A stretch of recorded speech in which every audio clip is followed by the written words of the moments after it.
আমার সাথে পিএসএল এর আগে কথা হয়েছিল, তো উনি বলতেছিল যে আমাদের টিমে তোমাকে নেওয়ার কথা চলতেছে। তো তারপরে তো আমি হচ্ছে যতটুকু জানি আমি বাবরাজ ভাই টিমে আছি, আর হচ্ছে ইফতিকার ভাই মনে হয় যত সম্ভব অন্য টিমে আছে।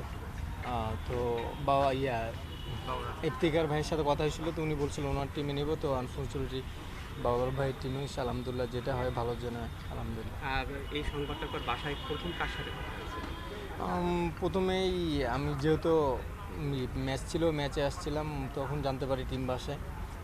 তারপরে ধরেন বাসায় আব্বু আম্মু জানছে, প্রথম আব্বু আম্মু জানছে। সুযোগটা কিভাবে দেখেন? মানে বড় একটা লিগ খেলবেন, অনেক বড় বড় তারকা থাকবে, যদিও বিপিএল খেলছেন, অনেক ম্যাচ খেলেছেন, টেস্টে অনেক ভালো আপনার রেকর্ড আছে, কিন্তু এই ধরনের ফ্র্যাঞ্চাইজি লিগে খেলা হয়তো এটা খেললে আপনি অনেক জায়গায় খেলতে পারবেন। এই সুযোগটা কিভাবে দেখেন এবং সেক্ষেত্রে আপনার চ্যালেঞ্জটা কি থাকে?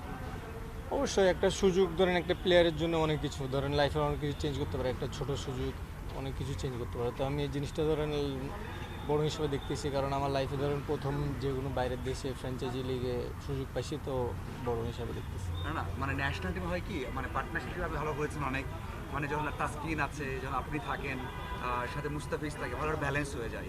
চ্যাম্পিয়ন্স ট্রফিতেও আপনারা থাকছেন, সো মনে হয় না যে আপনারা এক্সপিরিয়েন্স সাথে আপনাদের পেস, সুইং কাটার আছে কম্বিনেশন, আপনার কি মনে হয় যে এটা খুব ভালো একটা কম্বিনেশন নিয়ে আপনারা ন্যাশনাল টিমে যাচ্ছে বা ভালো হবে?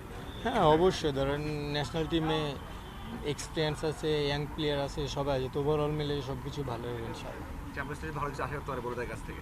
হ্যাঁ ইনশাআল্লাহ। নাহিদ, পেসারদের সবসময় ইনজুরির সঙ্গে একটা সূক্ষ্মতা থাকে। টানা ক্রিকেট খেলছে, নিশ্চয়ই বিষয়ে কাজ করছে। সো ধরেন পেস বোলিং লাইফ মানে ইনজুরি আসবে, ধরেন ক্রিকেট খেলতে গেলে ইনজুরি হবেই। তো এই জিনিসটা যত দূর পারা যায় ধরেন নিজেকে মেনটেন করতেছি, কি কোন কাজগুলো করলে ইনজুরি থেকে মুক্ত থাকা যায়, তো ওই জিনিসগুলো করতেছি।